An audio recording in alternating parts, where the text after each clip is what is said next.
I was flattered when I got Maria's call. We had a good talk.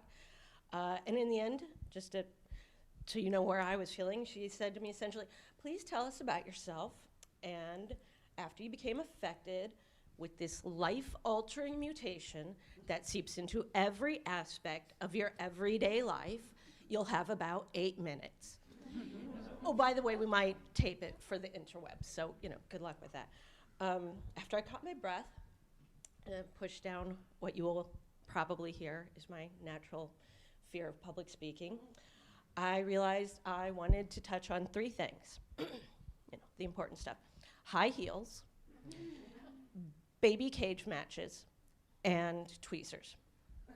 Upfront disclaimer, like most of our bios, there's an unsung hero in my life, my mom, without whose love and support I may not even have discovered why I was losing my vision, or be able to take advantage of what help there is out there for us LHONers. That's how I pronounce it. I only read it, and I don't hear it, so I always call it LHON, so forgive me. That being said, she has also given me some of the more memorable reaction comments that you get from this mutation. People find out you're legally blind, and these words, they're obviously not thoughts, but these words come out. There's the baffling, you don't look blind. And then, of course, and this is a little more PG-13, there's the more mocking, oh, well, how many fingers am I holding up? And I'll say, I don't know, is it more than this many? And for my fellow LHONers, that would be my middle salute. And then, of course, there was the very specific, very geek empathetic, but how are you going to watch Avatar in 3D? And you get kind of baffled by these questions. But my mom, has everyone beat in these comments and questions. For instance, while on the prednisone regime for 6 weeks, 500 milligrams, because why not? It might be autoimmune. My mother recalled the horror of an acquaintance gaining this significant amount of weight. And she said, well, which would you rather be, fat or blind? And I got to be both for a while. Or when I was visiting Illinois, where I'm originally from California, my first non-travel day, I get up, I put on the eyebrows, the lip gloss, and my mom says, oh, good, you can still wear makeup. But it all comes from love, all of these comments, because she knows we get judged like that by our outward appearance. Do we cane or not to cane? Do you whip out the magnifier, or do you trust what the waiter told you is on the menu? You have to make these judgment calls. My mom, with whom I've shared a shoe size since the age of 12, so we naturally share shoes, asked with all due sincerity, can you still wear high heels?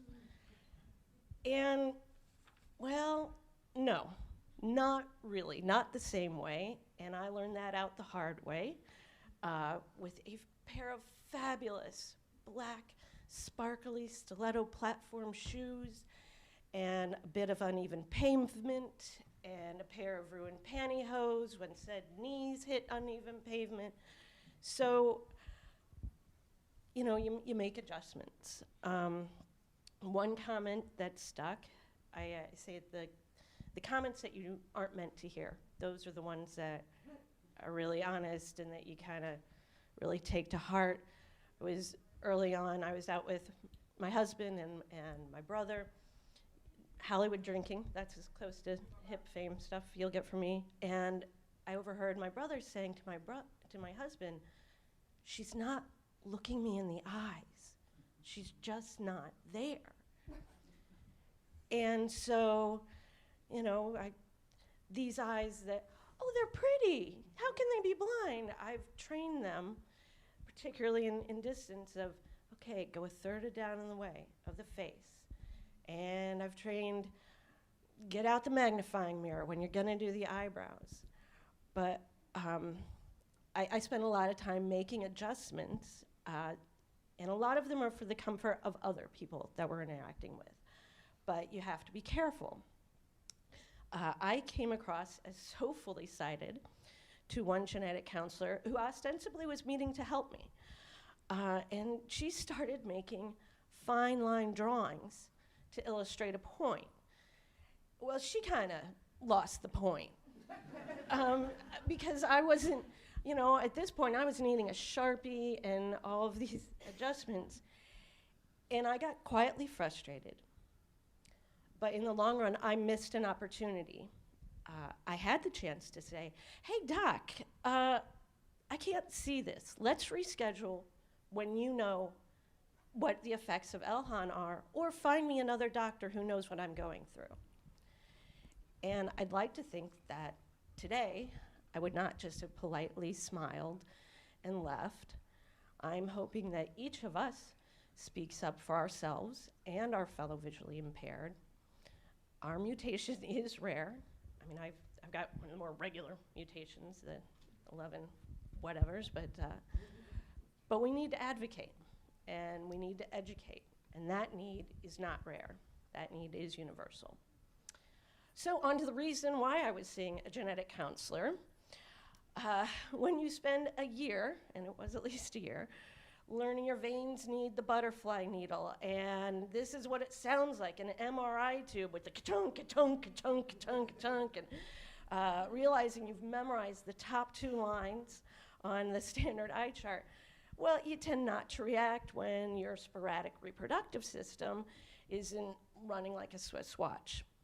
Now, Michael, my husband since 2002, and my partner since 1997, and I had been trying to make people, if you know what I mean, since about 2005. But extreme rapid eye loss has a way of distracting a girl. And it turns out into 2010, and by the time we get to the OBGYN, I've basically missed most of my first trimester. And if you look back, the same month that I got the call from the KCI Institute, finally naming this baffling cause of my world going sideways, that was the same month that my body said, oh, that whole eyesight thing, yeah, that's not going to work out. Not anymore. But hey, you know that kid you've been wanting forever? How about we trade? Trade ya. And it's a trade I would make again. It's not optimal, but I got the better end of the deal. And if you've met my daughter, you'll see what I mean. Which, of course, brings us naturally to baby cage matches. My diagnostic year, it was lucky in a way, but nerve-wracking. Michael wasn't working. He was able to drive me to appointments and do tons of internet research, but once a baby enters the picture, parent beast mode kicks in, and I'm sure you're feeling that or have felt that. He works in the animation industry, and an opportunity opening up in Florida. But we have a cute little rent-achievable apartment in Hollywood, California. So he drives 3,000 miles across the country, and I stay with the almost 4-month-old. Now, babies can find boobs, and your nose can tell you where to wipe. But what I wasn't prepared for was baby fingernails. So I think it's great that you mentioned that. For some reason, and you've probably forgotten this, when we are infants, we have fingernails so sharp, it's as if we've evolved to be born, have our first few hours documented on Facebook, and then be dropped into like a pit of mini velociraptors. I have no idea why baby fingernails are the human equivalent of switchblades. The rest of a baby is tissue thin. There's literally a soft spot on their head where the bones haven't finished forming the skull. So you cannot let the Ginsu knives disguised as fingernails grow too long. My LHON mom badge was earned when I had the tiny Red Cross nail scissors in one hand and the Pebble magnifier in the other, and the room was as bright as I could make it, and the magnifiers and the goofy double lens glasses were on hand, and I got it done. It wasn't quick, but I trimmed those blades of destruction. And she never scratched herself. Me, that was a different story. When parent beast mode kicks in, you just find a way to do something that normally you'd be like, here's my laundry list of excuses of why I can't. My daughter is 5 now. 5.5, over 5.5. And I've tried to be as open as I can about my challenges. But she sees it every time we board the bus, instead of getting into my cute little RAV4. And she sees it when I'm washing dishes, and it's her job to put them away. And Dad has to say, bring this back. There's still a little more gunk on this whisk, or this spoon didn't quite make it. I don't want her to be my seeing eye person. I want her to be my partner. And to be honest with what I can do, and just as important, I think, as what I cannot do, which brings me to the tweezers and the tears bit. I know many of you, if not most, have been 5 years old. When you are 5, you run around and you fall and you get scrapes and sometimes splinters. But remember when you were fully sighted? Splinters are hard to see no matter how sighted you are. That's their thing. Be super tiny and annoying and possibly infectious. And who's going to leave a tiny bit of tree in themselves, let alone their one and only child? So the other day, she was being a kid, that's it, nothing out of bounds, nothing remarkable, just running out. And there was a possible splinter situation. Michael's not home. I got out the magnifier and the tweezers, and I prepared to handle it. But I hadn't factored in the 5-year-old reaction to tweezers, because the very existence of tweezers near your being when you are 5 is enough to wig you out to the point where you're twisting and writhing about, and while mom is trying to find and remove a possible theoretical splinter. And that cracked my egg. I had to move through this moment of her being scared to have tweezers remove a splinter, and me being scared that I can feel it better than I can see it. And I admit, frustration tears filled my eyes, and she saw that.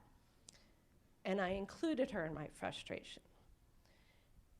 And tried to explain. I explained what I was trying to do to help her, and why I needed her to work with me. It was a bonding moment. I won't soon forget it. And just so you know, it was a bit of dark red mud, but the point still stands, and she brings it up every once in a while. So I want to remind everybody to tell your loved ones the truth, that this is what I can do today. This is what I can't do today. It might be better tomorrow. It might be worse. And then live your life, splinters and fabulous unworn heels and all. And don't put babies in a cage match.